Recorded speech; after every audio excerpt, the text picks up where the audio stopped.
Welcome to the Intriguing Beings podcast with me, Rou Chater, episode 49 with Craig Sawyer. Hi there, how you doing? It's been a little while. I think I put the last episode out on the 17th of September. We're now, 27th of October.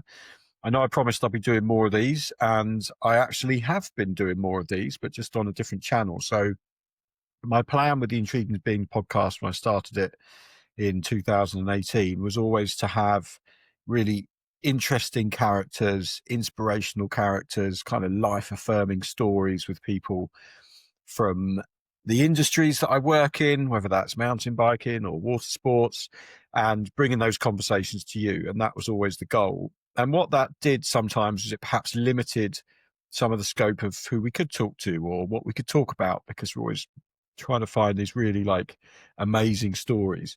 And so I've recently set up a couple of new podcasts, one for foiling and one for kiting and kite surfing. If you haven't come across those, I'm going to put links in the show notes, but keep an eye out for the Kite Pod and the Foil Pod, wherever you get your podcasts.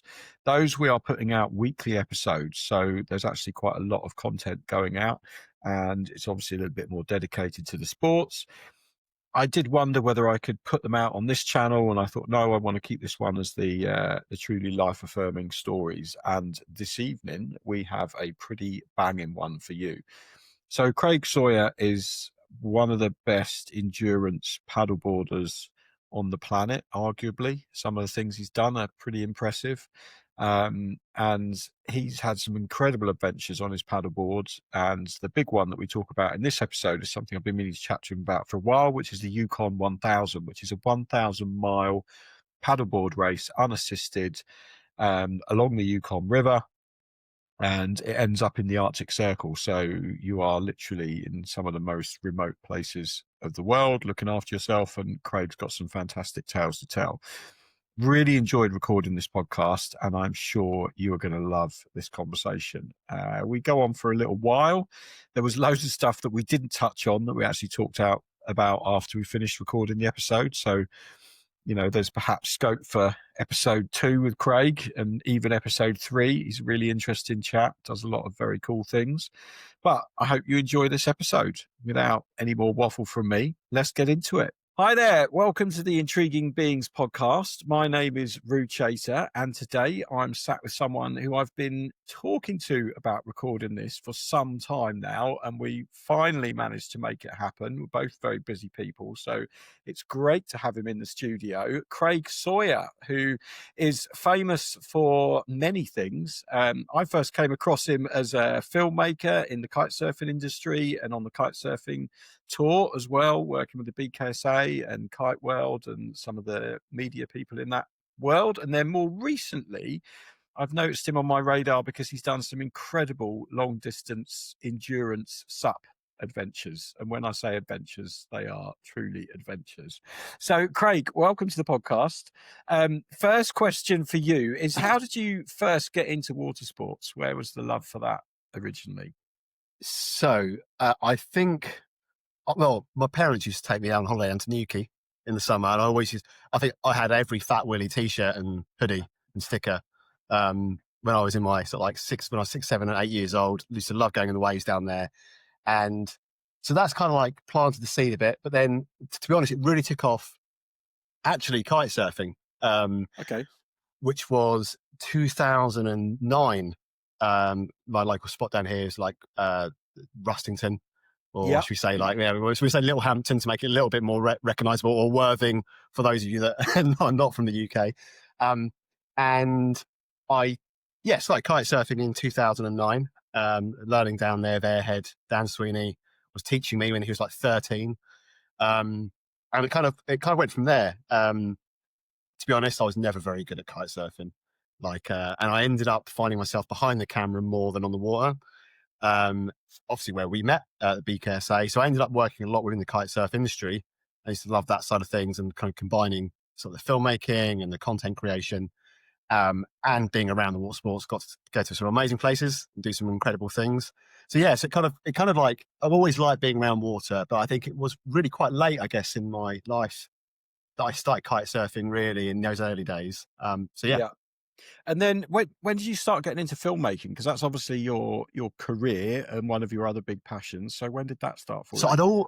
I'd always been doing photography at college and graphic design. So I've always been very creative, but I found myself, as a lot of people do, stuck in a London job. London salary, commuting, and not really getting to do what I wanted to do. Got made redundant in 2009 during the financial crash. And at the time, I was like, I could go back and get another job in London, or I could try, or I could use this little bit of redundancy money I've got, buy a camera and see whether I could actually make something work.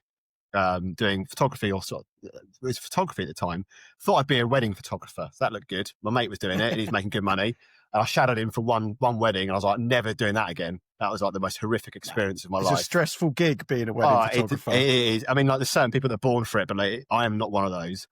And interestingly, it was about then that I started kite surfing as well, and met Dan Sweeney. And Dan was like, "Can you take some photos of me? I want to get in Kite Surf Mag," which Dom Moore was editor of at the time. Yeah. And it kind of went from there. So that's how I kind of like, I started picking up.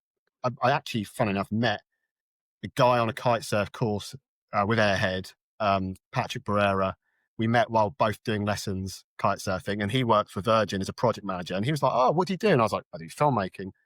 You know, blagging it at the time, to be honest, like literally blagging it. Like, if I look back, and he's like, "Oh, I'll see if I can get you in at Virgin." And that was my first client. No way. And they still are a big client. I've been very lucky to travel the world with the Virgin brand and with Branson and even kites crossed into that. It's amazing how the spider web kind of goes from there. So all from that, to be honest, from that first kite surfing lesson down in Littlehampton with, Dan Sweeney, little Grom Dan Sweeney, meeting Patrick, getting Virgin, and then the kind of getting into the sports industry that way and all those things. It's quite funny when you look back and kind of plot it all together. Imagine if you're woken up late and missed the lesson. Oh, mate, the sliding doors moments of that, the what ifs, it's quite fun when you kind of play around with those. Yeah, that's nuts. I remember you doing a bit of work for Virgin. What was the first job that you did for those guys? It was really, so to start with, it was really small little corporate comms type stuff, little talking head stuff. And then they started saying, "Oh, we want to film some overseas stuff. It's usually really expensive." And I was like, "I can do it cheap."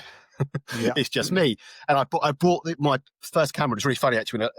That with my small bit of redundancy I bought the Canon 5D Mark II, which is kind of like, for those that know gear, is like the turning point, I think, when kind of DSLRs kind of went to this kind of like cinematic, kind of like depth of film kind of look, pro level without spending 20 grand. Exactly. And I just kind of blagged my way through that. And I did quite a lot of overseas shoots with them.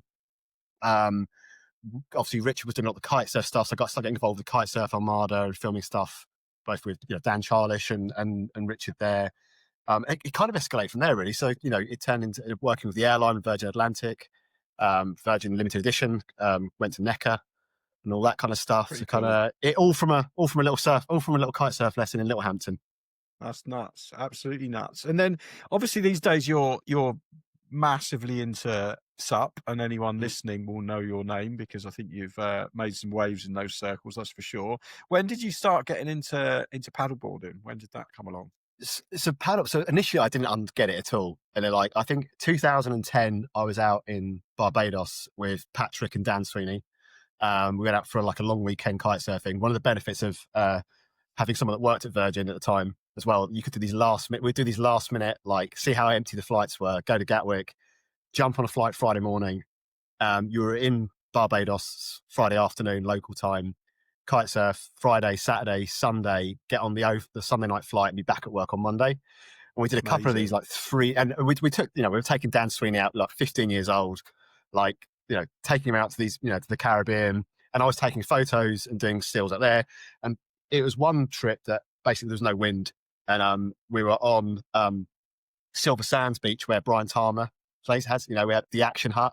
And he was there, and I was like, "Well, let's just hire a SUP off him." So we hired this big Nash SUP off him, and I've got photos, and I've got the paddle facing the wrong way, and and we went out at Silver Sands, and I was kind of messing around. We're just messing around in the waves, and it's I didn't quite get it then, but that was probably it was the first time I got on a SUP. Then Dan got given one by Cabrina, and he had it at his house down in Worthing, and a couple of times I'd go down and borrow it and go out paddling, to be honest, I kind of got it, that didn't get it. Then I brought F1 sup off Domhnall, thinking I'd try and do some sup surfing. There's not much waves down here, but like, so I started, getting more into it, got an inflatable off him. But it really, I think the turning point, or the turning point was 2017. I tore my MCL kite surfing down in Littlehampton, trying to learn how to ride strapless. Left the front strap on, back strap off.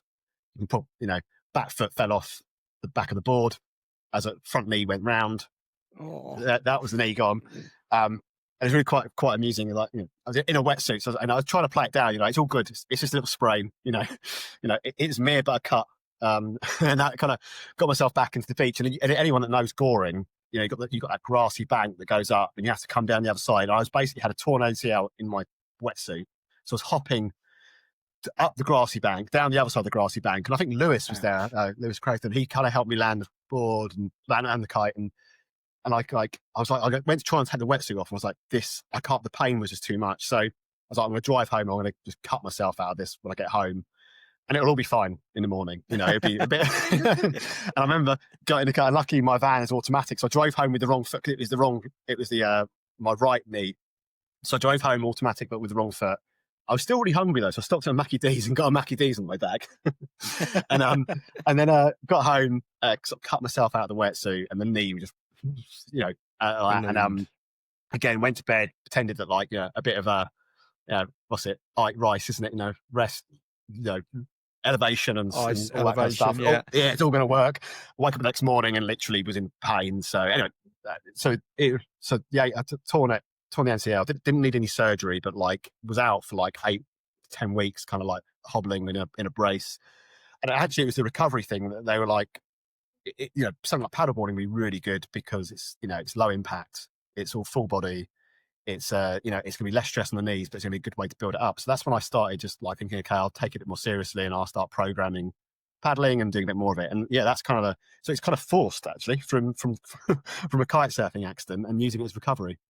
Yeah. And so when did it become something that, really became a passion where you started getting involved with racing, and sort of taking it a little bit more seriously from just using it as a bit of recovery and just something to do for a bit of fun? When did it become? So as part of the recovery, I started getting to do it more and more. And I started thinking, as I got better, I was like, right, looking around at other this could be quite fun to race. I started getting more understanding about the SUP kind of industry and the kind of community in the UK. Did a SUP bike run. That was probably the first one. Went out and did a SUP bike run, and I actually realised I was actually quite a good paddler. And on this first SUP bike run I did it on the 9.6 surf SUP that I got off Dom on a lake in Wales. And my GPS track was like a slug to go there. But got the fastest time out there on the SUP bike run thing. I thought, I can actually, maybe if I actually did this properly. We did some club championships in the UK that I kind of helped out at and thought this is quite good fun. The community's good there. And I started getting into race boards. So it kind of it was a slow burner. And I met at one of the SUP bike runs, Skip Ennis from the Surrey Hills Adventure Company, the Shack, a big lake in Buckland Park. We met in Wales at a SUP bike run, discovered that we lived very close to each other. He has this beautiful lake, quarry, between Dorking and Reigate in the UK. And he's like, look, come down. We've got a SUP club. We have a really good community. So I went down there, started paddling more and more, got really good friends with Skip. We started training together, going out on little mini adventures. And it kind of escalated from there. So before we get into the Canadian adventure, what was what were some of the sort of, I know you sort of went long distance. What were some of the long distance things you did to build up for that, or did you just do none and just decide to nothing? So the honest, hand on the heart truth is our paddles were the maximum was probably 5k races, and at leisure the paddles were on the Way Canal in Guildford. We might do 10, 15k with beer at both ends. It was it was not, it was probably the longest paddle I ever did before the thing we'll talk about soon was probably 20k of non-competitive floating is probably the best way to say. So What on earth possesses someone with that much experience in endurance paddling to enter arguably one of the hardest paddle races in the world? So it was. I love a challenge. That's always that. I'll preface everything that. But like, it was. Skip and I had just finished a paddle on the canal in Guildford, and we were like, oh, wouldn't it be really cool to go and do a bit of a multi-day? Maybe go and take a tent on the board. Let's go. Maybe we could go somewhere like we go to Wales. Go to the Y, or so that's we started. We were in the pub, by the river, sitting in there, and we're like, I wonder if we started googling, got the laptop out, and was like kind of like maybe there's some events or there's some organised kind of like multi-day expeditions, and I can't work out how we got to it, but we come across the Yukon River quest, which is a 715 kilometer race in the Yukon. And I remember it come up 715 kilometers. Gee, that's like in one go kind of thing. And like in this place called the Yukon in Canada, which I'd never heard of, kind of like, wow. And I just remember the tagline underneath the logo was the world's second longest paddle race. And going back to what I said about me being very competitive, the very first thing I thought of, well, what's the longest? Yeah. What's the point of doing the second one? Yeah. So then, the beer was talking. We, then typed in longest paddle race in the world. And it turned out to be the Yukon 1000, which randomly is in exactly the same place in the Yukon. Or starts in it is on the Yukon River, starts in Yukon, but goes into Alaska, and that is the world's longest paddle race. And there's a few extra things in there that make it very different to many other races in the world, and that is 1,000 miles.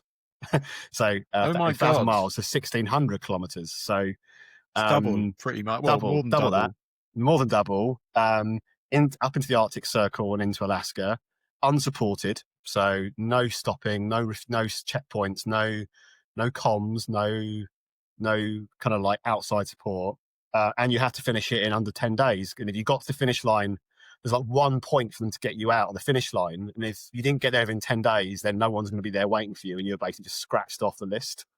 Yeah. So there's an incentive to get to the finish.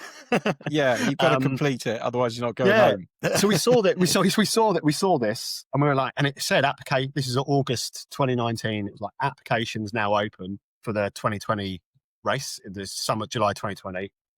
We filled in the application form, and I honestly believe, I know we never expected to get accepted. I mean, the stories are they get like 3,000-4,000 applicants a year. There's only 30 teams, mainly canoes and kayaks. Yeah.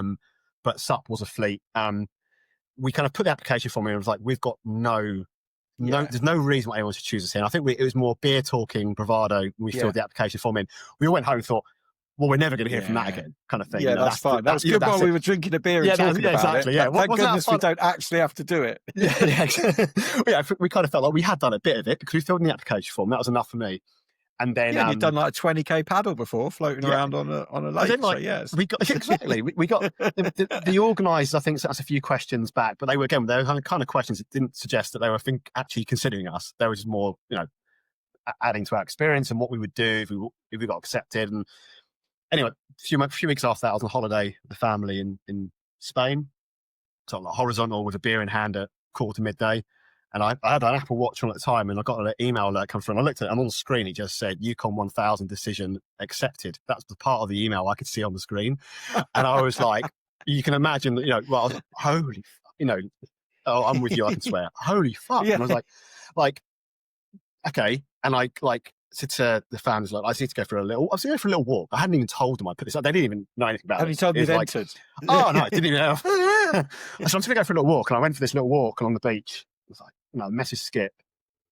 And he was like, I was like, what do we do?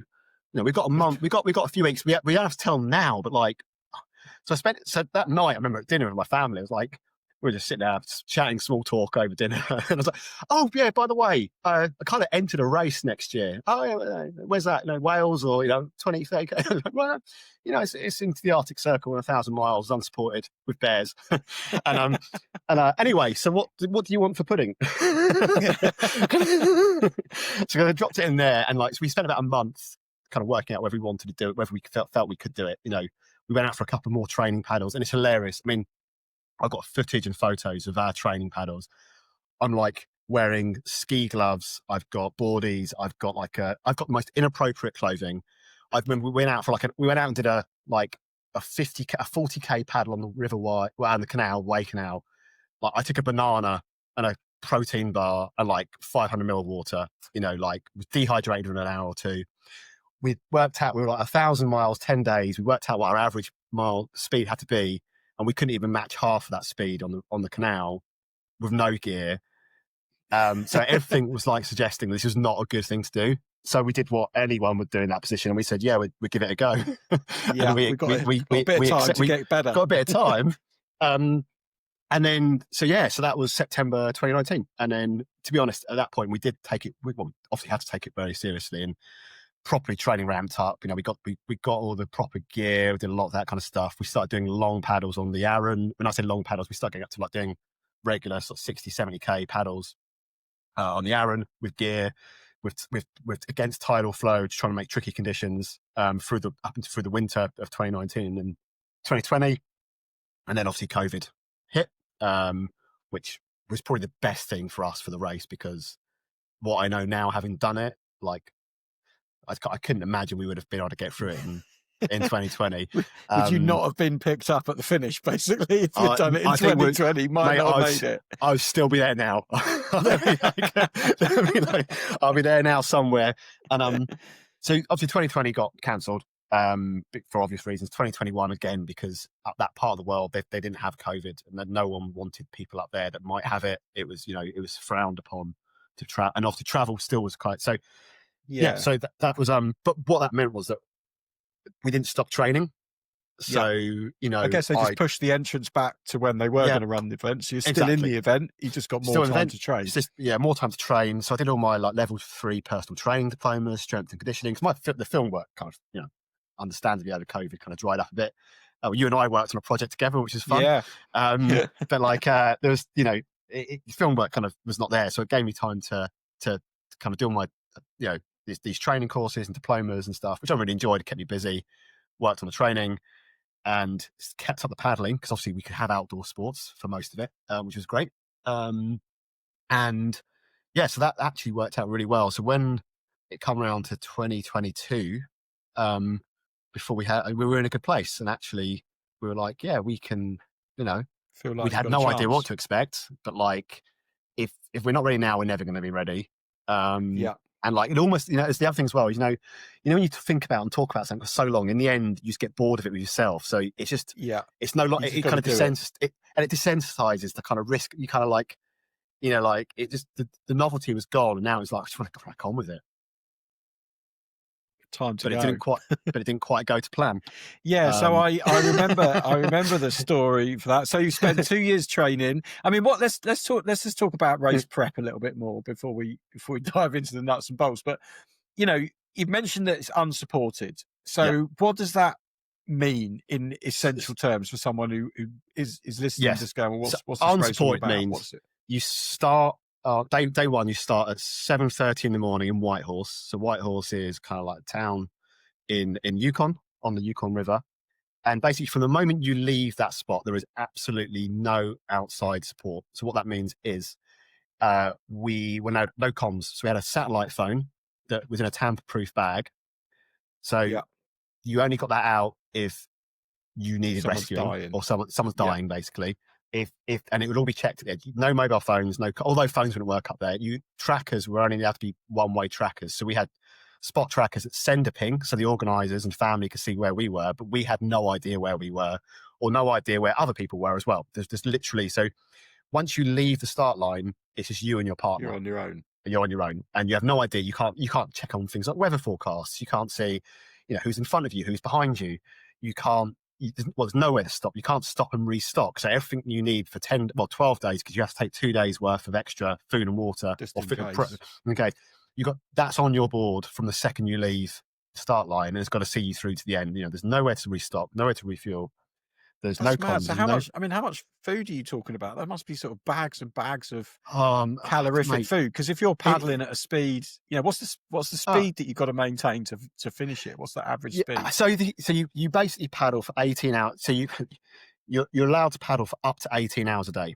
And there's a Right. mandatory 6 hours stop every day, which you can choose. You can take that 6 hours stop anywhere between 10 and midnight. It starts. So the idea there is that, like, it gives you a couple of hour window to find somewhere safe, to plant your tent. And then once you stop, and you basically, on your tracker, you press a button that basically logs you as, this is us stopped. Your 6 hour clock starts at that point there, and then you could sleep there for 7 or 8 hours if you want, but you're not going to finish the race if you in that 6 hours. You probably sleep for 2.5 hours we averaged, because you stop, you unpack, you have to do all the bear safe stuff, get all your food miles away from your tent, set tents up, deal with injuries or wears and tears and all that kind of stuff, set some water up for the next day, get into bed, try and fall asleep, wake up and do everything back in reverse, packing everything down. And obviously, as the race goes on and sleep deprivation comes in, it becomes harder and harder. But yes, you can paddle for up to 18 hours. And as far as speed goes, the river has flow. So it's moving.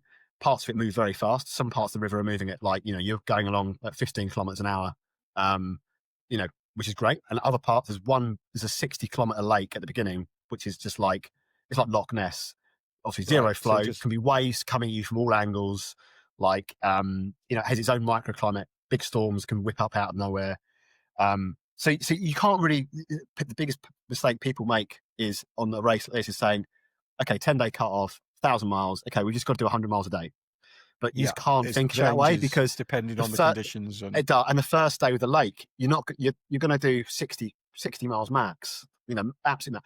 The last part, when you get into the Arctic Circle, the river is so braided and smashed up from the ice melt that no maps exist of that area. If you take a wrong turn, it could add on 50k to your whole journey while you go down a wrong. So you just can't. You kind of just have to. The way we approached it, and I help kind of consult with other teams that are doing it. And I always say this is you just got to paddle for 18 hours a day. Don't have targets for each day. I mean, Bart gave us some great advice. He's you just got to keep moving. The river's always moving slightly, so you just got to be on it for 18 hours a day. So we were the only thing we're not going to do on the river is basically sleep and shit. Everything else we can do on the boards while we're moving. And we stuck to that. And we were, I think, looking at my Garmin, we hit every single day. We were back on the water within 6 hours and a minute or two, kind of thing. So I know that's probably a long answer to your initial question of unsupported. Well, yeah. So I mean, what's in layman's terms? What kind of are you doing? 6 knots a day, or 6 knots an hour average, or what's your average speed? So in kilometers, we're averaging 10 to 12 kilometers an hour in most places. Yeah. And you're having to do that with a half a ton of gear, 50 kilograms of gear. Navigation, trying to read maps, trying to work out where you are, gets harder and harder as the race goes on, because it gets more desolate, and obviously that's when you're getting tired. And the sleep deprivation, trying to eat, trying to drink, trying to stay hydrated. Obviously making water as you go around, just trying to purify water and stuff. And so what board are you on for this challenge? Because I can't imagine that you can just go and take a inflatable that you bought from Lidl, rock up with a couple of elastic straps on the front and a 3-piece aluminium paddle. So this one, the year we did it, we ended up working with a Swedish brand called Easter, so it's spelled Yster, and they kind of pride themselves on developing boards for ultra distance and ultra touring and multi-day touring. And they had there's an article actually on an online magazine, and the headline was, the ultimate ultra endurance board. And I was so I just wrote to them as well, you say you've got the ultimate endurance board, but how about you put it to its test and let us try it on the ultimate endurance race? And they were yeah, cool, we'll send you a couple of these boards. Now they're ice ups, inflatables. But they were, bulletproof. We found out subsequently they were bulletproof, but it was always a bit of nerves. But it's 17.3 long, so quite long. Okay. If you think, the hard race board 14 is kind of the standard fleet now. So this is 17.3, but still only 26 wide. So narrow. But it kind of gave enough surface area to be able to load gear up and move around a bit as well, which is really important. Being able to move and stretch and all those kind of things. So we actually went for these 17.3 boards. Other teams have done them on 14-foot hard boards. I'm 100% glad we did what we did, and I think they would say the same as well. Yeah. I mean, there must be quite a lot of, before you even go to the spot, before you even get on the plane, there's got to be a lot of consideration for all of the equipment that you're going to Oh, need. And, you're what testing 10 days unsupported, that's quite, you put, you put me out on the Pembrokeshire coast path for 10 days with no one to come and bring me anything. I'd struggle, right? Yeah. Most of us are going to a shop every day to pick up milk or whatever. Yeah. So if you sort of imagine that you've got to last until, it's Monday today, so another 10 days on from here without actually getting anything in, that's tough. Yeah, and I'm really structured about everything and really organised. So I had lists and plans and all sorts. We had laminated crib sheets listing all the things we had to do each morning and evening. That so we didn't forget anything, because when you're tired, sleep deprivation is mental. And so there was so much stuff we had to do in the build up and planning and gear testing, and like little things which turned out to be a massive benefit of like learning how to get back on a board that's got 50 kilograms of gear that's flipped over. We did lots of that kind of scenario testing. We went to did a 4-day I got my rec level 4 emergency care exam pass, where we went up to Barla in Wales for 4 days and did and this wasn't like a medical course where doctor, no, hands off, look, danger, as it was your mate's had his leg cut off. You've been smashed by a bear as well, but you're not quite as bad as him. How are you going to tourniquet his leg while getting help? And it was these crazy scenarios that it was all very kind of part classroom and out onto the hills, where they would just chuck these random scenarios at us. So we did all that, and so we just kind of upskilled. Now that's what I think. Well, I went back to what I said. Had I done the race in 2020 when it was meant to happen, you definitely hadn't upskilled at that point. There was not much upskilling, and it may have worked out. Don't get me wrong, it could have worked out, but it also could have not worked out. But we went in when we did the race. I honestly think we went in so ready and knowing that we'd left nothing to chance. And a thing I always say is confidence, not complacency. And we went in with confident. We were never complacent. We knew that you can plan for everything, and then something will come and smack your face. And you can't plan for everything, but confidence, confidence is something that's really important. Complacency will kill you. But yeah. So you've done all this planning, and then 2022 happens. Yes. Now so I know 2022. What happens. Yeah. So 2022. What happened with the 2022? Your first attempt. So we got out to the Yukon. It was beautiful. It was mental. This 3-year build up. Finally here. Quite shit scary, because that year was a massive high water year. There had a lot of snow over the winter, so the river was running really fast through Whitehorse. You've never seen anything like it. But we were good. And a couple of days before the race in Whitehorse, I was like, I just feel a bit under the weather.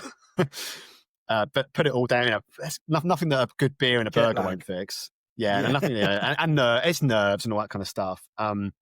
Day before the race, had the sweats and shakes through the night. Didn't sleep.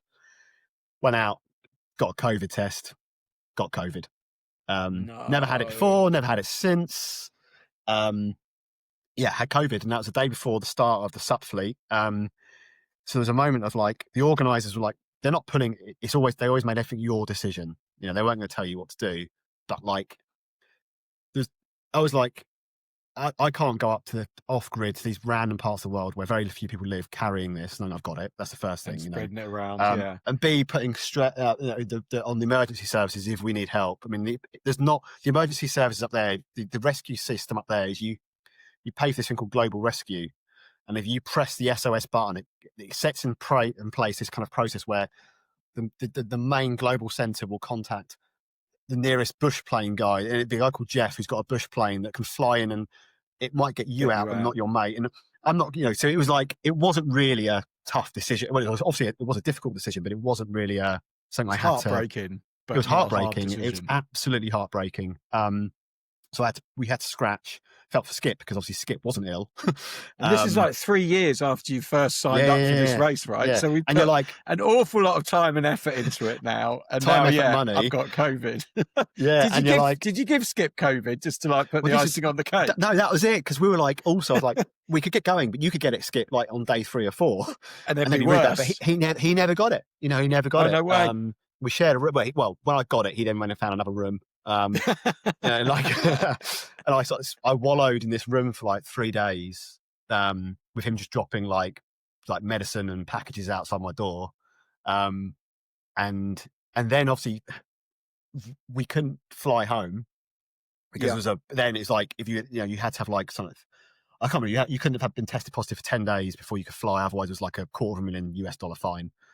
So, Skip, while I was in my hotel room, he'd been out drinking lots and met people, and he met First Nations Indians, Glenn and Maureen, who were doing the race in a canoe. And they said, "Oh, we've got our truck. We need to get a way to get our truck from the start line to the finish line.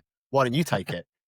So, as things always work out for reasons, Skip come knocking on my door. He's like, "We're going on an adventure when you feel up for it. I've got like this fully loaded 4x4 off-road mega truck owned by a First Nation chief. It's like, this thing was, you can imagine, up there's no real roads kind of thing, yeah? We're like literally going to find our way and end up in the Arctic Circle in Alaska. We're going to meet them at the finish line." So we ended up having this little adventure. We were obviously, we had all our tents and all our food. So we had enough, we were off grid in this 4x4, and we just kind of went out through Yukon, followed the river, went and looked at the parts of the river where the road goes a little bit close to it, saw the rapids, went to Dawson, quite a famous place, which is the finish line for the Yukon River Quest, did the sour toe, which is where the frozen, the person's toe, you have to do a shot and let the toe touch your lips. It's like a fossilized toe from a dead person. It's quite a famous drink. It's the sour toe. We got to Alaska, and we kind of got to the finish line of the 1,000. So we were there at the finish line, which was the hardest thing, being at the finish line and seeing all these people that you would kind of, because this was the class of 2020 that finally got to go in 2022. So we'd known them for 2-3 years. And we got and it was really important for Skip and I to kind of like watch them finish and be there. Because we could have just fucked off. We could have just fucked off and gone home and like, put it all down to experience and like, but we stayed it out. We went there. We got to the finish line. We saw everyone come in. We had the truck. We then got a lift back to Fairbanks. We got home. And while I was at the finish line, I filmed a load of stuff for the organisers just because I was there, which then led on to being asked to look at doing a documentary for it as well. So like we kind of come back from 2022, and I was like, we need to go back and finish this. Skip was like, he wasn't too sure. So it was a bit 2 or 3 months where I was like, do I need to find another paddle partner? But he soon come round. He knew that he couldn't leave it and it needed finishing. So we went back in 2023. So 2023, so 4 years after you first entered, almost, you finally got back. Yeah. I mean, was it hard to did you maintain like a level of fitness and training throughout that whole period where you're like, okay, because I know you're sort of playing it down, but I'd imagine, I doubt I could just jump on a paddleboard and paddle for 18 hours for 10 days straight in a row. Like, you're going to have to do some condition training and fitness and be pretty ready for it. Was it hard to maintain that? Or did you kind of let it slack and then taper back on? So I think up until 2022, I took it really so seriously because I'd done all my diplomas, I'd done all the courses. I was really into fitness anyway. So I was, Skip's a bit more free-minded, easygoing. So like we had our own ways of doing it. But the 2022 to 23 year, to be honest, I chilled out quite a bit more. And I kind of I stopped tracking everything. We went out and did paddles, but I didn't beat myself up if I missed a session or, so always maintain the training. And did other races, did the Norfolk Broads Ultra. So I guess over COVID and in the time there, I started doing other ultras. So because I'd already kind of built up a taste for it and kind of like the fitness for it. So I did I got third place podium at the Norfolk Broads Ultra, which was like a 72 kilometer race in Norfolk Broads. Did the Great Glen, which is the 90k. What else do we do? So I was doing. Went out to the Sup 11 cities after which was 200 kilometers non-stop. That's the one in Holland, right? That's one in Holland. Yeah. So I did other things there. So I kind of kept the training up. But when we went back in 2023, we were so ready. Really, it was and it was almost, again, going back to the whole kind of confidence, not complacency. It was really difficult not to feel complacent because we knew the location, we knew the start line, we'd seen parts of it. We kind of, so it was but you had to keep reminding yourself, don't get complacent. A lot can go wrong, and we've seen other teams it go wrong for a lot of teams that you think are going to do very well, and then you see them fall apart and see things not go there. Little things can escalate very quickly out there. And how competitive is it in terms of like between the teams? Is it like a challenge that you're finishing, or are people like there that want to win it? And is it something There's that people have won it several times and they're going back th- again and they're like, there's you a know, lot of there's always the hardcore few that are in it to win it.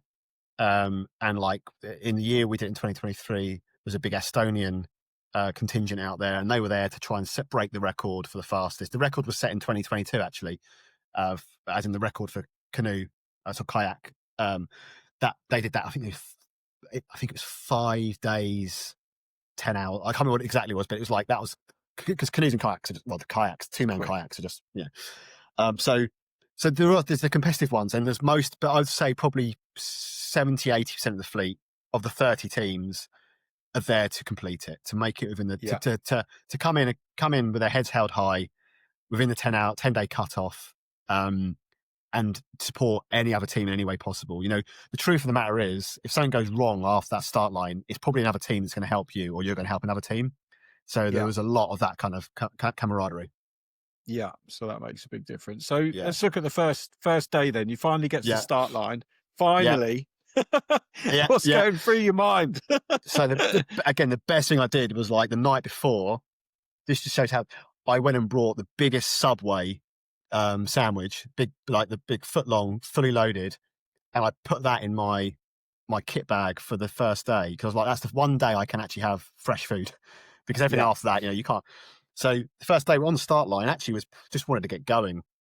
The subs start the day before the kayaks and canoes, because we're a bit slower, and the idea is that they want the canoes and kayaks to catch us in the most dangerous part of the race, which is kind of like into the Arctic Circle when it gets, you know. So the subs were leaving a day before, and it was, you know, it was just the worst bit, obviously, you can imagine, is that waiting and like, you know, in your hotel room trying to pack up, like, you know, 5 o'clock in the morning, walk down, set your board up, pump your board up, load your gear on, just try the nerves, trying to keep stuff going. So, but once you got on the river, I mean, it kind of, you just kind of click in. It just clicked in. You just, you kind of go into that kind of partial autopilot.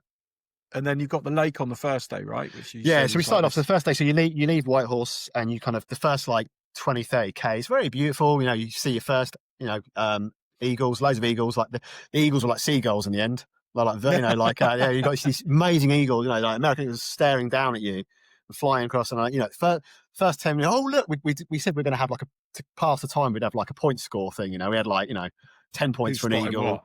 Bear was 30 points. Oh, literally within the first 10K, I was like, we can't keep count anymore. This is ridiculous. You know, there's like beavers everywhere. And so you get, and then you get to the lake, and so Lake Labarge it's like 55-60K. And we were lucky that it was not that wind. We had a bit of a tailwind, and as it builds, like Loch Ness, you know, the further down the lake you get, the more it builds, because of just the kind of the wind force and the wind swell. But we got across the lake, and John, the organizer, I remember saying to me, like, there's a saying, it's like, make the lake make the race. You know, like in the River Quest and the 1,000, the lake claims the most people that pull out and capsize and what's. And he was like, if you can get to the other side of the lake within 12.5 hours of the start time, you're doing really well. And we were going across the lake, and it was mental going across the lake. It was quite choppy, but with us, it wasn't kind of coming cross on. It was behind, so we could kind of ride it a bit. And the best thing is, you get to the top of the lake, and you've got your maps. You have to make your own maps, by the way, as well. It's another story. You have to print and make and draw your own maps, because nothing exists up there. And like, you're kind of coming to the top of the lake, and you're like, what, this mammoth Yukon River that runs into the Bering Sea and nearly into Russia starts up, and you're looking for it, and you're like, we're in the corner of the lake and I can't see it. And it turns out that like the entrance to it is like 10 meters wide, and it's like it looks like a trickle. Way. And you're like, that's the Yukon River that's going to take us 1,000 miles down to, and it's mental. So you kind of, we got across the lake, and we got across it in like 11.5 hours. So I was like, look, we're good. We're an hour ahead of what John said we should be doing. We were out front. We were the first team out across the lake. And the best thing about that is nothing got scared away. So we saw all the wildlife. You know, we were the ones scaring the wildlife. And we just, that first night, we were like, let's get as close to midnight as possible. Let's get as close as midnight, you know, so we can maximize the time on the water.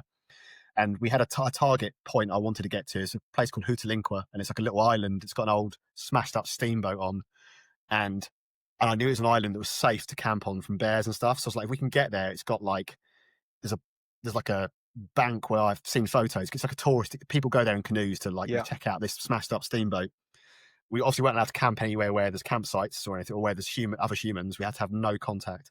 And we got to Hootalinqua, and there was a canoe party that had already taken the island. It was midnight. So they're all asleep, and we're like, shit. So we found this really shitty kind of like gravel bar that like I've slept with stone. I mean, this photo, I see photos that anything I say can't do it justice. But we had our first night there, and that's when the craziness starts. You set your 6-hour timer. You go and do your bed. So the things you do. So when you get to camp, you're paddling along. You're looking for somewhere safe.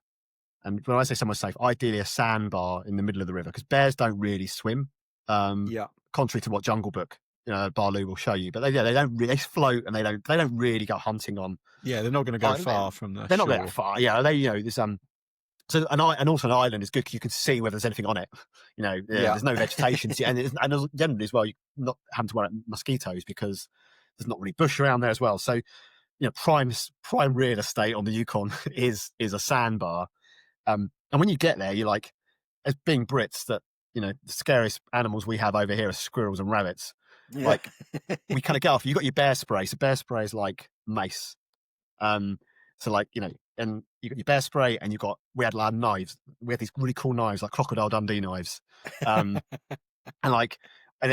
we were like, we're getting off our boards, and we're walking around like tiptoeing, looking at every armed, and then it took us about 15 minutes. Right? You're sure there's no prints. Is that bear? Is that scat? Is that bear scat? Or like that. And so first day was that. By the end of it, like I'll tell you, the last day you pulled up on the beach, you just got in your tent and fell asleep. And it's like, if the bear can eat me, I stink. But the first day is like you kind of make your camp and you do your bear checks. Then we had 2 little one-man tents because just to have a bit of privacy and kind of just like, and also in my mind, I'm like, if there is a bear, then he's got a 50-50 and I've got a 50 chance of like not getting eaten. So like we had these little one-man tents, and Skip was like, he could put his head in his tent and be asleep within 10 seconds. Like literally, it was amazing. I was like, I like to check the gear, make sure everything's tied down properly. You have to move all your food like 100 meters downwind. So like so you had to kind of depack everything. So we'd put some filtration for water overnight in big sacks to try and filter water overnight. And then you set your alarm for like 2.5 hours, and you put your head down. 2.5 hours later, the alarm goes off. You get up and you pack it all down and make sure and go again. And it's amazing how you thought you're like, how could it take like an hour and a bit to pack down or set up? It does. It's amazing how time goes because you're making food and you're getting ready, and every day goes on, you're getting more and more sleep deprived. The simple things become really, really hard to do, like mental arithmetic, working stuff out. Like, when can we get on the water based on the fact that we stopped 5 hours ago? Is that an hour? I don't know. And it was crazy. It was like, so that's day one. Shitty campsite. Challenging. Does it just cut back a little bit to the start? Is it a mass start or is it a timed start? It's a mass. So it's a mass start. So all the paddle boards are lined up on the start line, gun goes, and you'll start paddling. So to get across in first and to beat all the others, that's a pretty I am going to give it achievement. context. Like, so there's there's only one team. There's only one team. No, there was there was 4 teams that qualified for SUP that year. Okay. And 2 didn't turn up to the start line. So okay. So you got one team you're trying to beat. We were basically either going to be first or last. And you're like, we're not going to be last. We've got to be first. So it was a shame because like there was the year 2020, there was a fleet, I think we were the 5th SUP team. 5 was a nice number. 2023, there was 4 SUP teams, us being 1, and 2 just didn't turn up at the briefing. And like, you just no one knows why. So there was 2 British teams. So it was like and which was, it would be nice to have a bigger fleet. Like, to be honest, it was all about Skip and I's experience once we're on that river. Once you're there, we wanted to hold ourselves. It wasn't a case of who can we beat? Are we going to be first? It was just like, we wanted to just give it our best go. But it was nice being out in front, because once you get out in front, you start thinking, oh, actually, it would be quite nice to be the first sub team to finish. So that starts getting you. But then that also then breeds in paranoia because of the no comms, you have no idea where anyone else is. So you have no idea whether that, So yeah. Yeah, so it makes it hard, I guess. And so, Yeah. like, it was good to hear like where you're picking to camp, and is that every day? Had you mapped out like where you were hoping to get to, and did you kind of manage to do that, or is all plans are out the window and you're at the mercy of the river once you go? Day one is the only day that you can properly plan for. That's the only one where you've got an immovable start date time, and from there. But after that, you have no idea. You have no All idea bets whether, are off. how far. All bets are off. So many. So it was purely a case of on the water for 18 hours a day, not a minute less. And just looking up and going, okay, Just 18 hours are up, where are we stopping? Yeah, exactly. Yeah, and like within about 16 hours in, start think, because obviously if you stopped at 11, you could start at 4. If you stopped at midnight, you could start at 6. So it's like kind of like but like we personally like to try and paddle as close to midnight as possible. It just felt like a full day rather than stopping at 10. But then because getting to start paddling at 4 in the morning, you're setting your alarm for like 2:45, which still feels the night before. A bit like punishment. Yeah. So it was more like just keep going and then see what you find. And then obviously sleep deprivation is building. The river's getting, you're seeing less, and for the first like day or a couple of days, you would occasionally come across a canoe, someone that's doing like the half, to Dawson in like 2 weeks. And then and that stuff. But then it starts getting more remote, and like you start not seeing people, start seeing more wildlife. And how many bears did you spot? So we saw not that, because they're very reclusive. Bears are. They don't really want, so we saw lots of bear prints. We saw cubs in the bushes when we're paddling. You see them kind of jumping around and like run off, but they'd run if they saw you, they kind of just went off and hid. So I don't think we probably only saw 4 or 5, including cubs.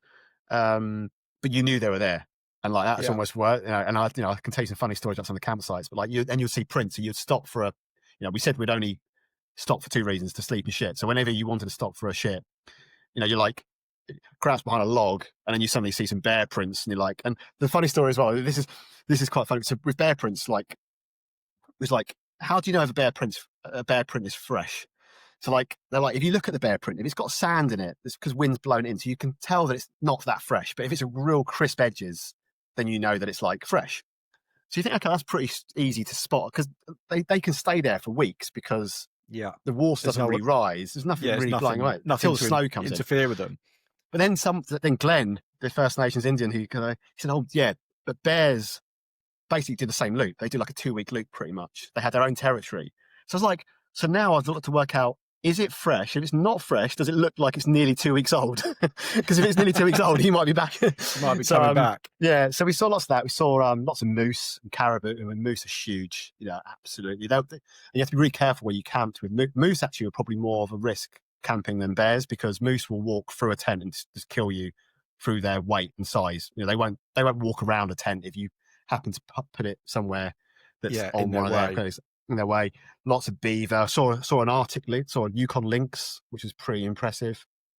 That's pretty cool, isn't it? I feel like there's a moment here just to interject with my one and only bear story, because when I was, I think I must have been 20 years old. I was working in Turkey for Sunsail, and we used to look after the kids, the junior jibers they were called, and they were 11 to 15-year-olds, I think. So we'd take them sailing, and that's what we'd do, right?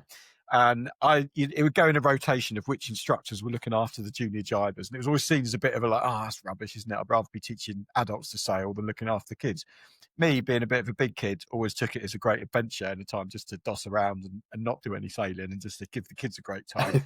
So one day we did this bear hunt where we took a sailing yacht down to a remote beach in Turkey, away from where the sailing centre was, and no one really knew much about this beach or knew anything about it. But I thought it'd be really good fun to like get the kids excited about we're going hunting for bears, and that's what we're going to spend the whole day doing. We're hunting for bears.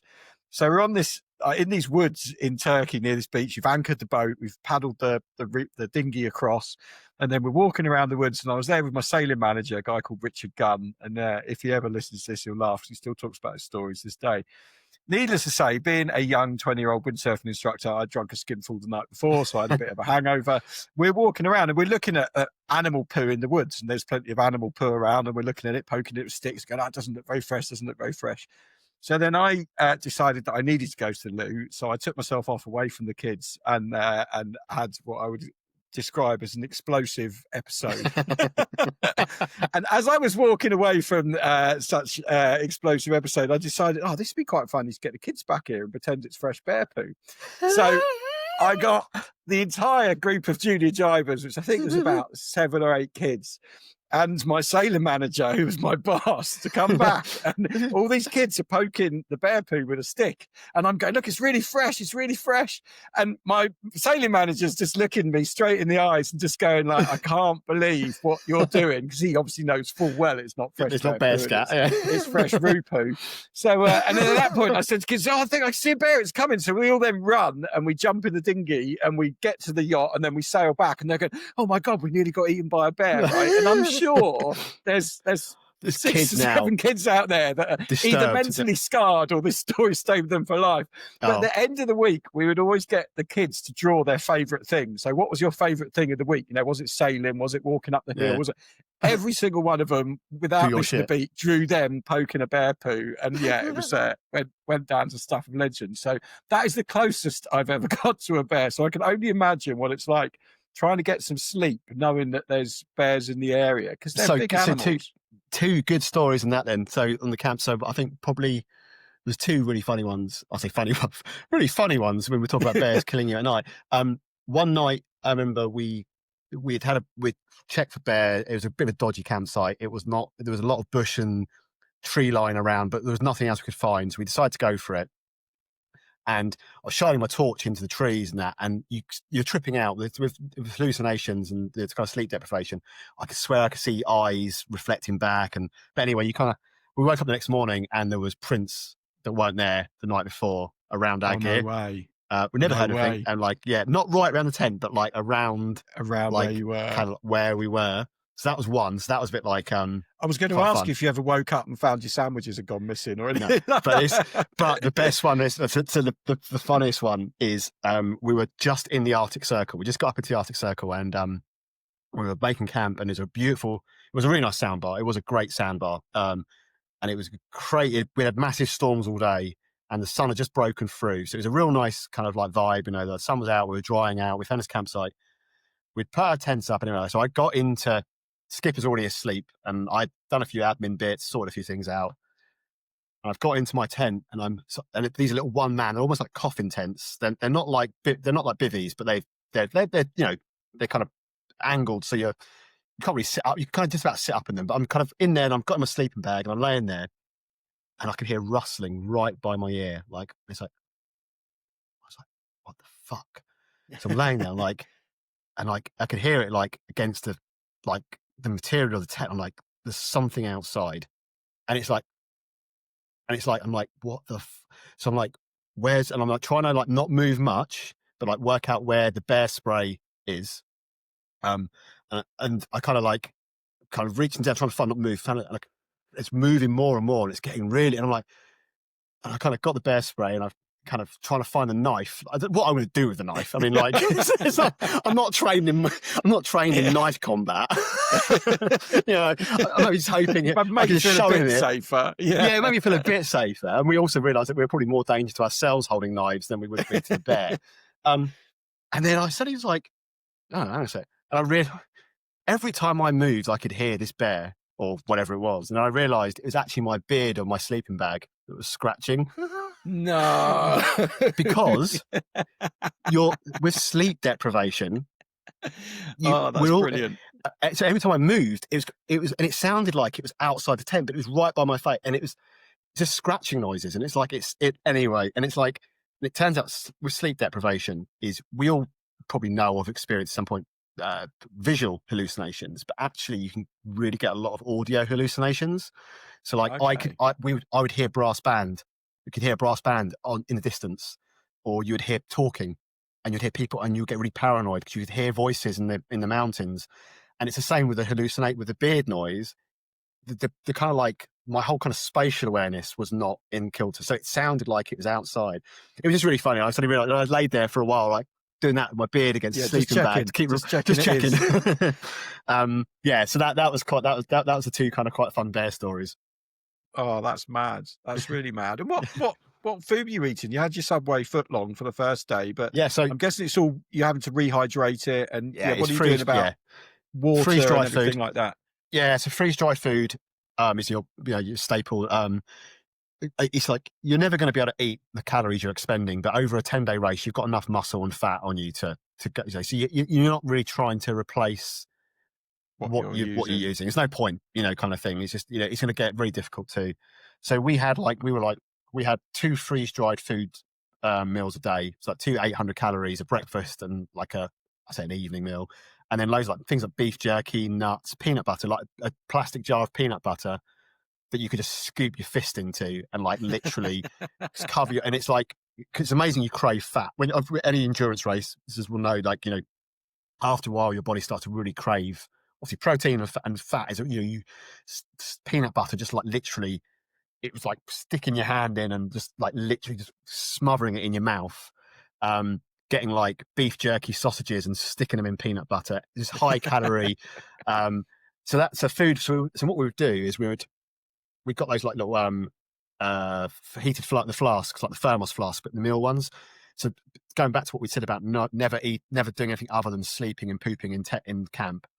As part of our morning routine, while we're packing down, we'd get two of our food jars out each. We'd put freeze dried in. We'd boil some water up. We'd fill them up. We'd make up our breakfast and our main meal. Put the lid on. Make up some coffee and our things. Put them on the board, and we would actually eat on the water. So we'd get on the water. We'd paddle for an hour, just get going, get moving, get warmed up, get the whole kind of circulation going and the kind of gut going, and then we would just find a safe place where we could see quite far, and we would just sit down and float, and then eat our food then. So we're moving sometimes at 5-6 kilometers an hour while eating. Rather than wasting it in miles in. Yeah. So we would do that, and that worked really well. And then water-wise, so we started off. We had these like P&G sachets. Basically, if there's a zombie apocalypse, you need to come to my office because I've got gear that will make us survive forever. I've got these P&G sachets, and what they do is there's Procter and Gamble sachets, and they make up 10 liters of water. And it was originally, I think, it's a chemical that was made for Procter and Gamble to put in washing machines to kind of help congeal dirt. It turns out that it's really good at pulling everything out of dirty water. So what they did, they now use them in like Sudan and places where there's droughts, and because they can literally have the most disgusting dirty water. And this is one of the things we tested, like when we're back home. Like, I would go and find the most stagnant, disgusting pool of water. I'm talking the most disgusting. Fill up a 10-liter like collapsible thing, pour in a sachet, shake it. Half an hour later, come back, and it was crystal clear. Apart from the bottom, it's got a thick layer of sludge.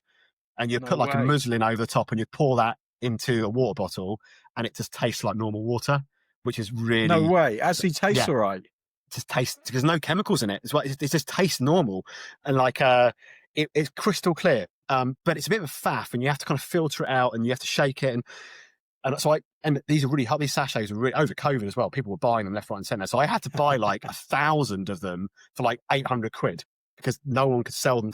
So I've got hundreds of these sachets. So like when there's a zombie apocalypse or the nuclear bombs start falling, I don't know whether it do with nuclear radiation, but but then what we did, me and Don Moore will meet at your place then. Yeah, exactly. Yeah, Don can shoot. Yeah, exactly. I'll bring the water, Dom. You bring the deer. Yeah, that's it. Get Dave Ibby in there as well. He'd be a good one for it as well. And we had skills. We had this but with water, what we ended up doing is you get these life straw goes. It's like a 1 litre water bottle. Yeah, with a normal cap, but it's got the actual filter. So you basically, it filters it while you suck it. And we actually ended up using those. So you would just dip it into the river, which would be really not salty, really kind of like, it had lots of like volcanic ash in it. It's really white at parts of the river. But you just suck through the straw and it would come out clear. But I got loads of ulcers in my mouth because from sucking, you have to really sometimes pull it through, and you have to remember to keep cleaning out. You have to blow back the filter after every time. But we had these another side story, and going on to your poop example that you talked about. Well, one of the things we did is we had like wee bottles and so we had like clear like 1 litre bottle on a tagline so we couldn't lose it. The idea was like that's what we'd piss in. So like you don't want to be pissing all over your gear so you can we've got to kind of try and stay healthy and clean. And it would be clear. I was like, that'd be great. We can keep an eye on our hydration levels, kind of like, the darker it is. Mate, day one, I was pissing tango colour. It's just like, you can't keep hydrated enough. It was like dark orange and like you're weeing and you're pouring it out and the smell was absolutely, it's crazy what you put your body through. But like, that's a nice thought to think about. So we kind of like used the live straw goes and then the freeze-dried food. We bought way too much beef jerky because beef jerky turns out is actually the worst possible thing because it's really chewy in your mouth. You've got no saliva. You're kind of trying to chew this like leather boot of a shoe. But it was another quite funny story was Skip turned around to me on I think day 4 or something, and he goes, I've got something. Little things picked you up in the day because you had low points and high points, and it wasn't all shits and giggles at all. And there was one bit like where Skip turned to me and he pulled out a can of full fat Coke. Yeah. And I was like, he goes, this, yeah. And I was like, oh my God. No, like this is like, it was like the uplift. He passed it to me. I downed the whole thing like straight away. And he goes, I've only got one. That was to share.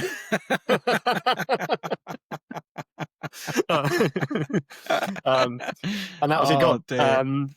So yeah. Oh, that's nuts. I mean, it must be a real challenge, like just managing all of that, on top of everything else you're doing. What's it like mentally? Just 18 hours of paddling. I mean, I did the river. Was it River Sar in Kent once? Me and my brother decided, let's just make this plan. We're going to paddleboard this river, and I think it was 32 kilometers.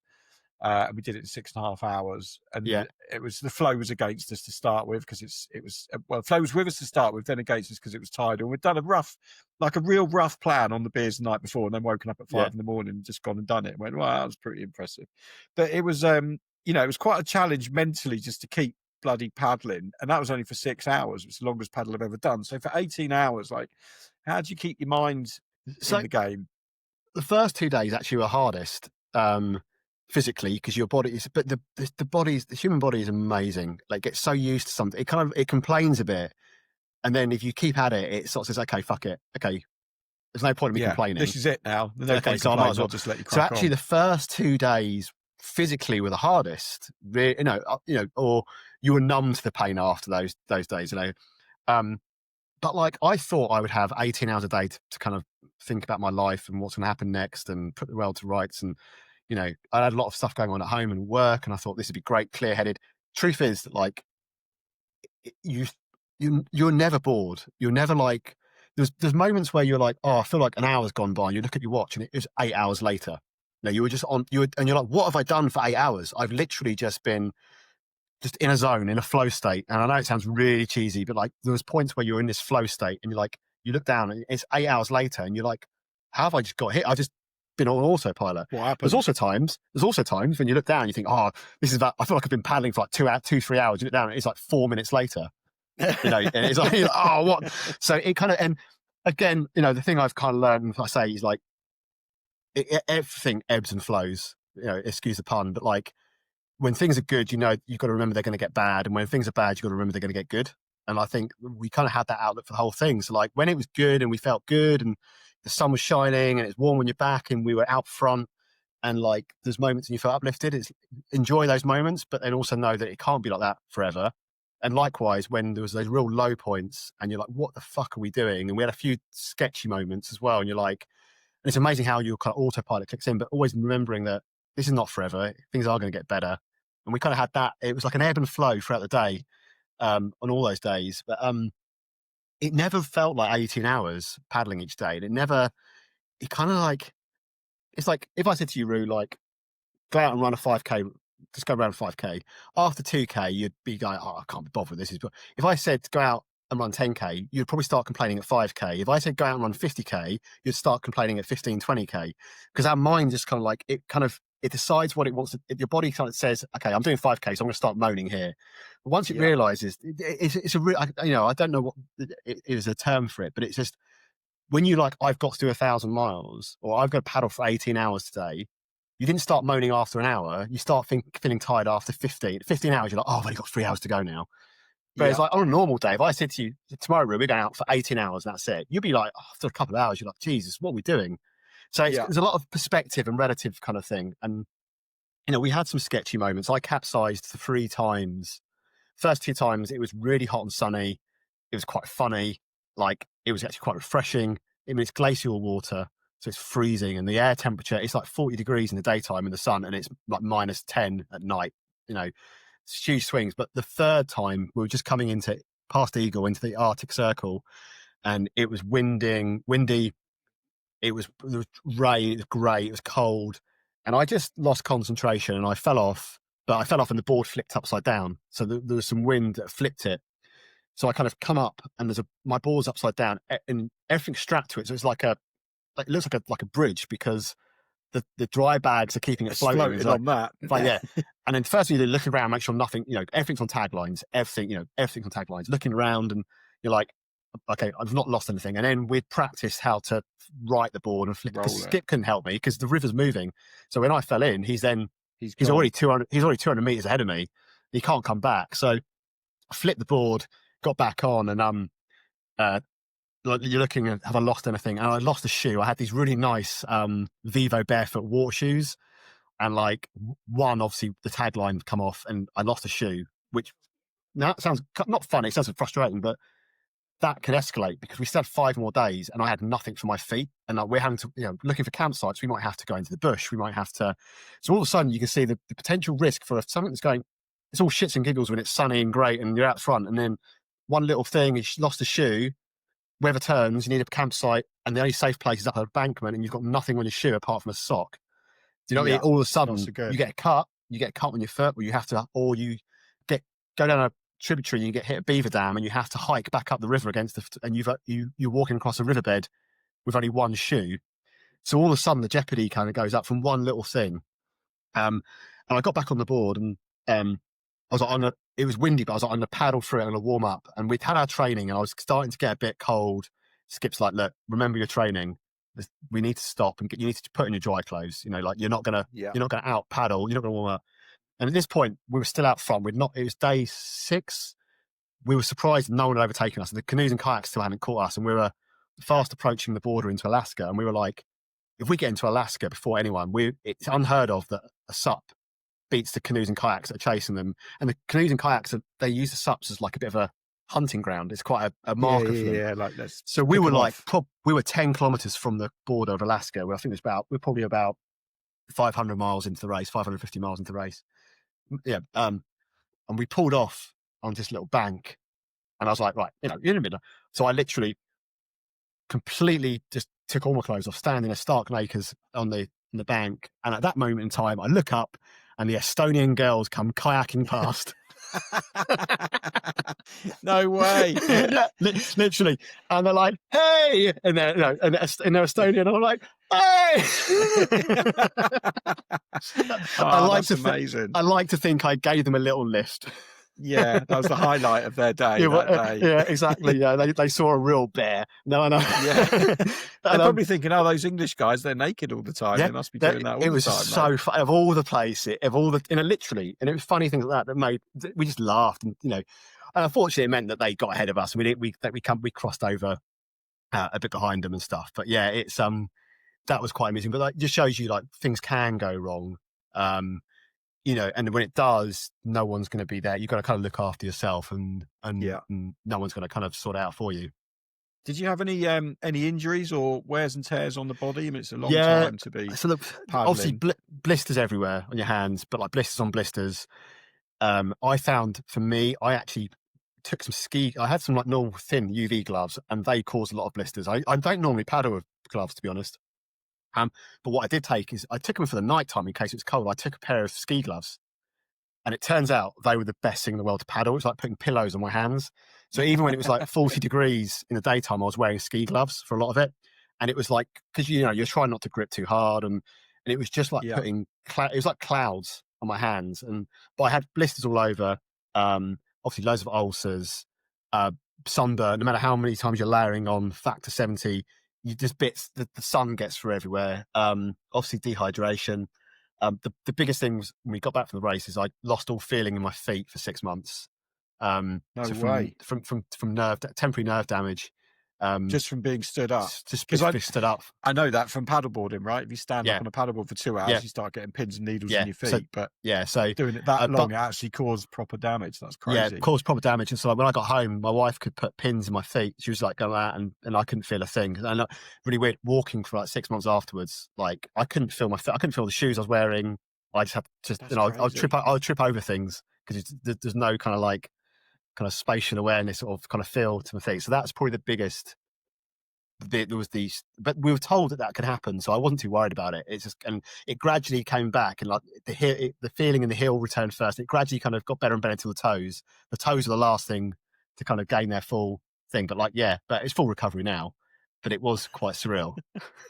That's mad, isn't it? And Yeah. how about Skip? Did he pick up anything, or was he kind So of I think similar? same. He was blisters, same with the feet, same as Son.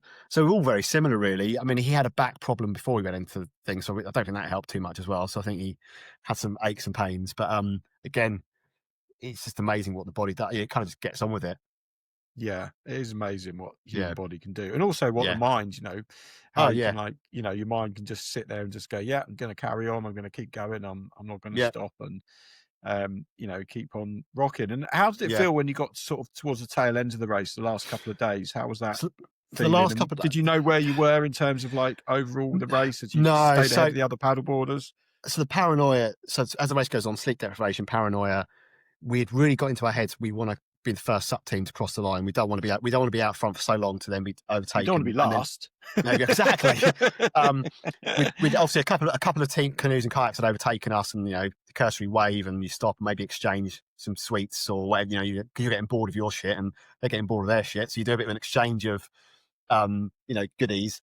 But what happened is you could then, when another team caught you, we could say, have you passed the other sub team? Because I was convinced they were 2 bends behind. I was like, they are on us. I can hear them, the audio hallucinations. Yeah. They're going to, and you look back, and bearing in mind, sometimes you can see for kilometers up that, and like the world, parts of the river where it looks like you're going downhill, and it's mental. It's just like mind bending, but also you hallucinate. So you can see something, you're like, that's 2 paddleboarders. They're behind us. So the paranoia is there. But then when one team caught, it was actually the Estonian girls. No, it wasn't. It was, I think we caught up with Tim, or team caught us, and we were like, this was like day 7, I think. And we're like, have you seen the other paddleboard team? They're like, we passed them on day 2. So no way. They passed them on day 2, and they caught us on day 7. Day 7. So it's like you're well ahead. So at that point, we were like, okay, but even then, paranoia is still like, oh yeah, but kind of thing. Yeah. And your sleep deprivation is really bad by then. So you're tripping out. Exactly, really tripping out. And we got up into the Arctic Circle, get into the place called the Flats. So the Flats, the last kind of like 200 kilometers are probably the most dangerous. The Flats are just flat. It's like tundra. There's no mountains, no trees. Well, there's burnt out. Where the river freezes over every winter, and then when it breaks up, it creates new channels, new islands. There's no maps that exist. It's muddy water, so you can't see the box. You could be paddling, and you'll suddenly hit an island that's like 2 inches underwater, and you're over the front of the board, and like it looks like you're on the ocean. You can't see the banks. So sometimes the banks are 5 kilometers away from each other, and you're like, you need to go that way, but the flow goes in a big S like that. You can't paddle there because you can't see it, but just underwater is an island, and you're going to hit it. There's no GPS tracks up there, so the time when you most need your wits about you is when you're most sleep deprived at the end, and it's like that's hence why they let the canoes and kayaks go. They want them to catch us, so there's more chance, because if you go down a wrong channel, the wrong side of an island, you could add 20-30k onto your day. You could add 2-3 hours. You could hit a beaver dam and have to walk back, and we got there, and it's just desolate and barren, and you can smell the stench. I found this out afterwards. The stench smell is actually decomposing glacier from the Ice Age. It's like hairy mammoths decomposing like as No the melt. way. Yeah, and you didn't As it see anything, melts. but the smell of and that was there, and like horseflies, the size of like they need landing lights. They were huge, and they would land on you, and then you'd suddenly just feel their needle go into you, and like they'll relays in your. And it was just like it was relentless, and then it would be 35 degrees, sunny, and then your hairs would suddenly stand on end, and then a storm would come out of nowhere, and hailstones like, and literally that are hurting you, and you're trying to get all your waterproofs on, and then it's gone, and they're like, where? It's not even a cloud in the sky. Like, where did that go? And there's thunder and lightning, and it's very, very frightening. Galileo, and it's kind of that was the worst bit. And you've gone for the Arctic Circle, and you're kind of like trying to navigate round, and then there's a couple of funny things. If you two funny stories, there's one bit where for the hallucinations, we're paddling, and Skip's like, I really need to stop and go for a shit. And so we're in the Arctic Circle, and I was like, cool. He goes, let's go and stop over there by that motorbike. like, sorry, what? And he goes, yeah, it's over there by that motorbike. And so Skip, we're in the there's not a road for like 800 miles. We're in the Arctic Circle, and he goes, it's a motorbike. It was just a tree that fallen over, and he just tripped out and saw that. And then, so you kind of get through the flats, and then as you think it's never going to end, and the finish line is in the mountains, and you're like, we're 100 kilometers from the finish, and it's still dead flat. Then slowly you start to see this little mountain range in the distance, and it just kind of gets bigger and bigger and bigger, and the river starts getting a bit more easier to navigate. And I think that's probably the first point when we were like, okay, we've still got like another day's paddling, but we're through the flats, and we're not lost. We think we're still out front. Now, technically, a paddleboard team could overtake us because we about 6 other teams, kayaks and canoes, overtook us. We didn't see them because they just went a different route through the flats. Yeah. So like, some teams could have been overtaken and not known. Yeah, some of the bends on this river. There's one bit. There's a like a big oxbow bend. That whole bend was 15 kilometers long on one bend, and it's just the scale and there was cut throughs that like in the high water years might work, but in low water years wouldn't work. But they could save you 4 hours, and you're like, do you risk? So there's a lot going on. So we kind of coming out of the flats, starts in the mountain range, and then you're like, okay, we're gonna.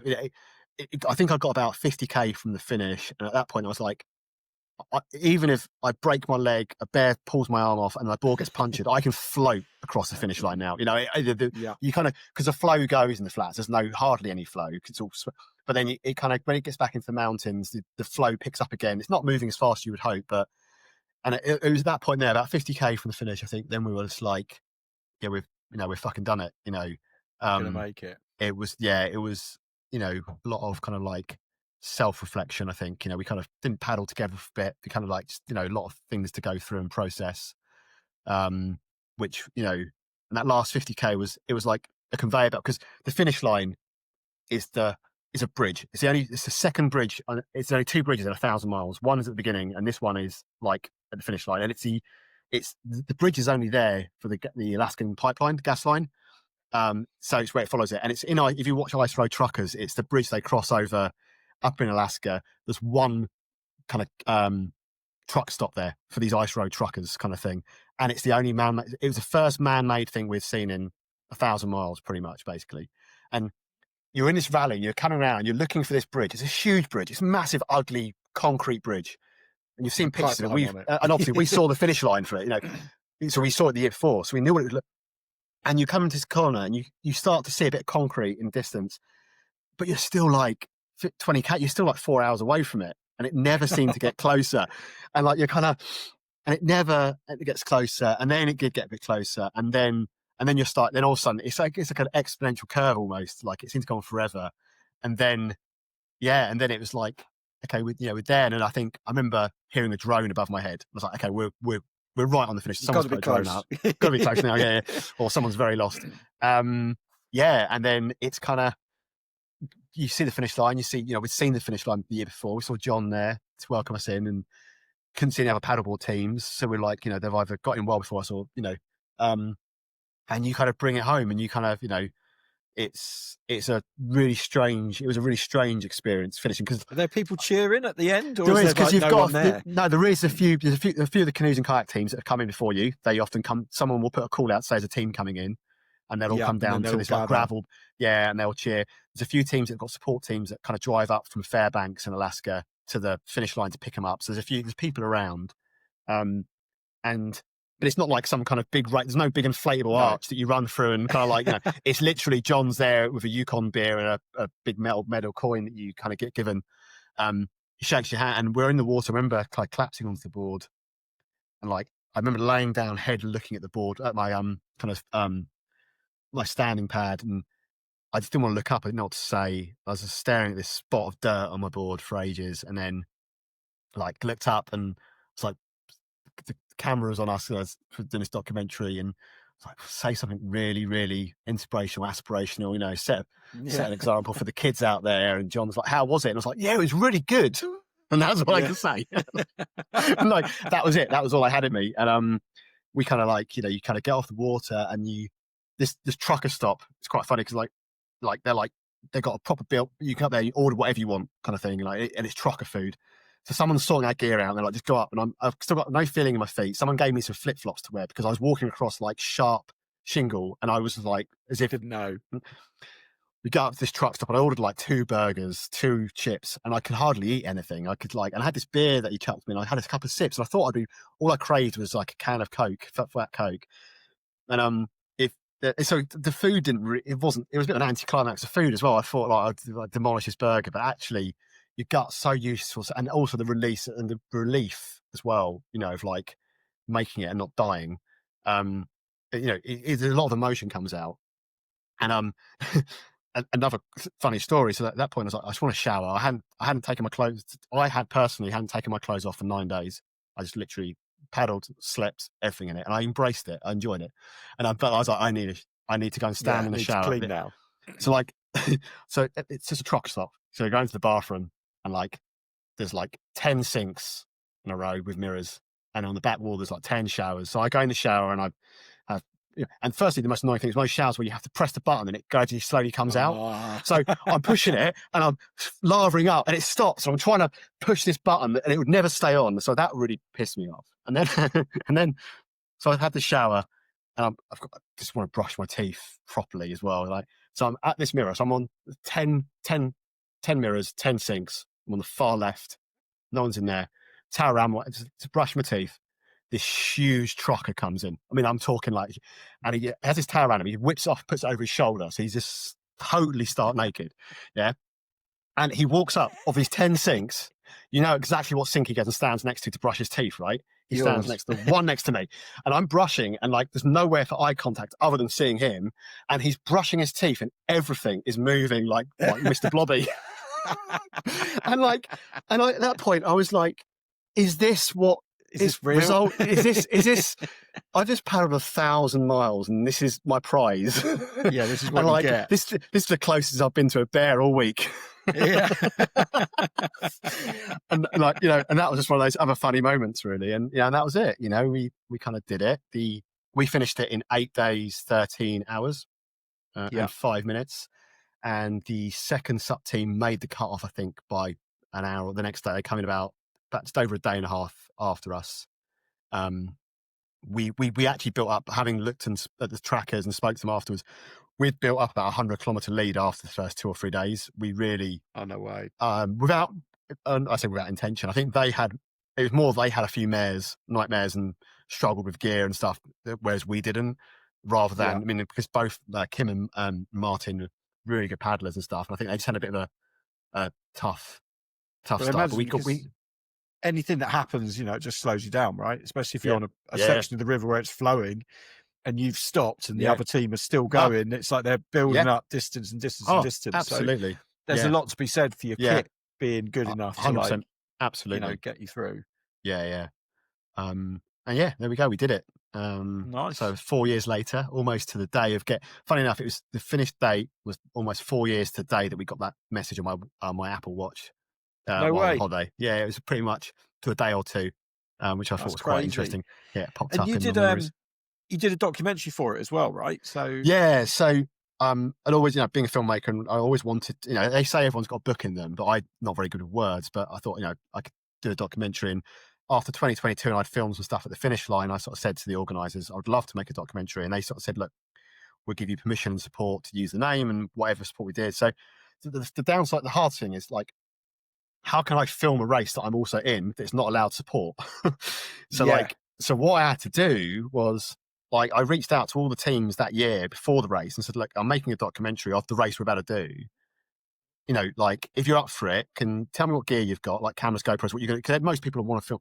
Let me give you some kind of best practices about like settings to make sure we're all kind of like, you know, film and something like that. And I'll give you like a little bit of a guide. And I kind of sort of sat with everyone and said, look, you know, get the good and the bad. You know, I don't just want all the best things, because most people get a camera out when things are good, but like when you're breaking down and, you know, you're not going to, the first thing you think about is, so I kind of did that. And I took out a couple of my friends that worked for me at the time to film the start, to film the finish, and to kind of like film interviews with the teams in the week before the race to get vox pops from that. Cause obviously I was going to be busy preparing. And then the idea was then then I got back a few weeks after the finish line, and then waited for people to send all this footage in. So I had to make a documentary not knowing what I was being sent. You know, I had no idea. So I ended up with being filmed. I ended up nearly 1,000 hours of GoPro footage and stuff, and then footage that my team had filmed, and then I sat here and this where I'm sitting now. Sounds like a living nightmare. Like it was. I get annoyed when I come back from one session. It's like, I was filming for an hour. I've got to go through it and find the good stuff. So, like 1,000 hours of random people's GoPro footage.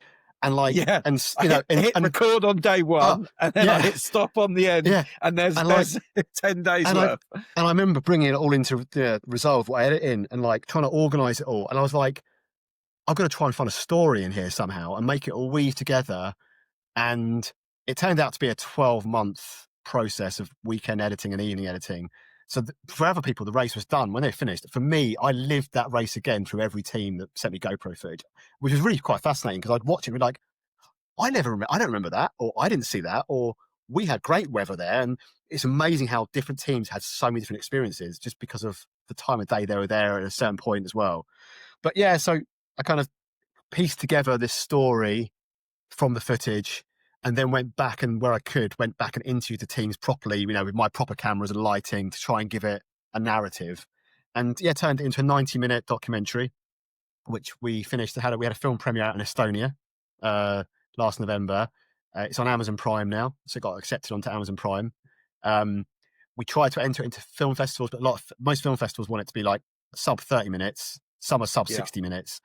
And like, they were like, if you can make it 60 minutes, we'd love to have it in there. And like, I don't think I can lose half an hour from this and still keep the story. So I kind of like, I didn't set out to make it for film festivals. So I'm like, actually, I'm quite happy and comfortable to say it's 90 minutes long.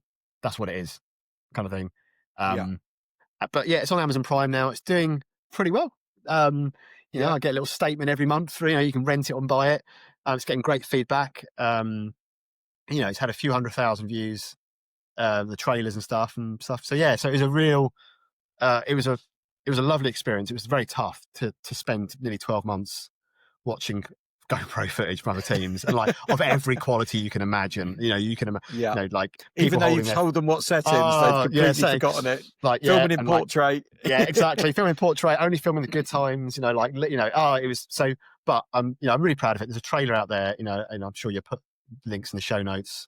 Yeah, I was going to say, we'll put links in the show notes to the Amazon. People can then have a look and watch it and stuff, because it's a pretty impressive thing. Did it make it harder to do the race knowing that you were filming, or did you just kind of like not really worrying about the filming, like filming yourselves, like you and Skip? Personally, it actually helped me pass the time. We're talking about, there was no boredom, obviously, but like it gave me something to focus on. And I kind of jerry-rigged this like kind of way of mounting a GoPro that I could get it at eye height, because obviously the last thing I wanted to do is no one wants to watch a documentary of an hour looking at my nose, kind of like, at the sky. So I managed to kind of get GoPros rigged up in some, I say interesting places, but more like, so I had like a telescopic monopod that I managed to strap onto the board, that with stabilization on the GoPro, I could when I wanted to film, I could kind of lean forward and get it up to almost eye height. And although it would be doing this, with the stabilization, it looked dead smooth. It was all right. But it was like then at eye height, so you could see the scenery around me, you could see the paddling, you could see Skip next to me. And then I could turn it around, face forward. We had a drone at the start and at the finish, and there's one bit in the middle at the rapids where there's a road gets near it. So the organisers managed to get a crew up onto the cliff top and managed to film us coming through the rapids. and stuff like that. But actually filming it, well, there's a lot of battery management, like that's the admin I have to do each night in the tent, have power banks. Because, we had little power banks, trying to manage batteries, not use the same card in case it went corrupt. So kind of storing cards. And so there was a lot that kind of admin going on. But it didn't stress me out. It was just it gave me a bit of a distraction. And even now to this day, sometimes I go back through my own GoPro and I forget things. And I think it's the kind of stuff I'll look at forever. I remember showing my parents and they were in tears, because they was like, what? Because I haven't got a back. This is not like I've been building up to this. This is the race at the 1,000 is like what people sometimes the pinnacle of what they're, someone's ultra career. This is a lot of the people, particularly on the canoes and kayaks. This is what they're after this. There isn't anything longer, as a race goes, kind of thing. And this was our first, and like up until this point, I'm not an outdoor. I mean, I'm an outdoors person, but I'm not an adventurer, an endurance racer, an expedition person. And that was the first thing we did, So I think it was quite hard for the family and parents as well. Kind of I remember phoning my mum from the sat phone at the finish line and just trying to say, I'm all good. Don't worry, I'm all okay. I can't remember what she said. She said something really random. It wasn't even relevant. Well, you're going to come around for Sunday? You're going to come around for roast on Sunday? What time do you get back? Yeah. I'm like, Mum, I've just seen a bare truck driver naked. Cleaning his teeth. Yeah, cleaning his teeth. Yeah. Oh dear. I mean, it's amazing. It's a hell of an achievement. I mean, I've been wanting to talk to you about it for a long time, and I remember when you finished it, we said we should do this podcast, and it's taken us this long to do it. But you mentioned that once you've done this, there is no other longer race. But I know you've done a few other things. Have you got some other bits and pieces on? To accomplish. So I went back and did the SUP 11 cities properly because I had a DNF on the first 11 cities I did in 2022, which was a bad year for me. I got COVID, couldn't do the 1,000, went to the SUP 11 cities and scratched after 130k. So I went back. I actually did the SUP 11 cities for 5 weeks after the Yukon 1000. So no way. Yeah, and I still couldn't feel my feet and went out and did 200 kilometers and got my 11 cities probably cross. Helpful. Yeah, exactly. Yeah. So I put it down as my cool down. Yeah, warm down. So I did the 11 cities. I went back out to the Yukon this year and did the Yukon River Quest. Yeah, very different. Is that a solo one? Solo and half distance to Dawson. Went back and did that, and I've got a real love for that place now. I want to go back. I probably want to go back and do some guiding and take some people from the UK. So my plan is maybe partner up. Well, I will be partnering up with a local tour company, expedition company, but I'll bring out some paddleboarders from the UK that want to do not a leisurely paddle, but not a Yukon 1000. But we'll go to Dawson because you can get planes out of Dawson to get back. So I did so the River Quest, SUP 11 cities, did the Thames Ultra 200 last year. Set the world record for the fastest time on the River Thames. No way. Yeah, although I do caveat that with I also didn't come first, but I was the only one that was collecting all the evidence for Guinness. So there is a fast. So I'm very cautious about that. I'm not really a world record person at all. But when I did the Thames 200, I've looked up on Guinness and the record was 67 hours for the Thames 200 from Lechlade to Teddington Lock. It's 200 kilometers, 44 locks, which is the killer. And it was 67 hours. And I was like, 67 hours? That's probably ages. I could walk it, I could leisurely paddle that. So I thought, well, I might as well give it, put in a proper time for people to kind of go for. Spoke to Guinness, and it turns out the easiest thing is paddling. The hardest thing is getting the evidence that Guinness want, multiple GPS tracks, witness statements all over the place. You had to film yourself 4 minutes every hour for the whole race to show that it's you. So actually I had to manage GoPros. I had to make sure I have alarms that automatically turn GoPros on. My God. And all this stuff. And I actually, I ended up, so I think someone about a couple months before I did the Thames actually reset the world record to 37 hours. And I then did it in 31 and a half. But on the race there, Gavin Simmons, I think you might know Gavin. Gavin Simmons from SUP Order. So he did it in 29 29 and a half hours. So that is the fastest known time. So I'm not claiming any stake other than the fact that I went for the effort of actually bloody trying to film the damn thing, filling out Well, reams that of probably added paperwork. a bit of time, didn't it? Yeah, Having to stop and exactly. get a witness It did, statement. yeah, exactly. Yeah. And I did it. So that was quite fun to do the Thames Ultra. And I've been out to Florida a few times for Last Paddler Standing, which I've ended up commentating on now, as well. So yeah, so it's, I was meant to be doing the Alabama 650, which is America's longest paddle race, 650 miles in Alabama. I scratched this year because of work commitments, which is too much. It's quite a big, that's a big race. I mean, that's a mega race. It's 650 miles, but on no flow.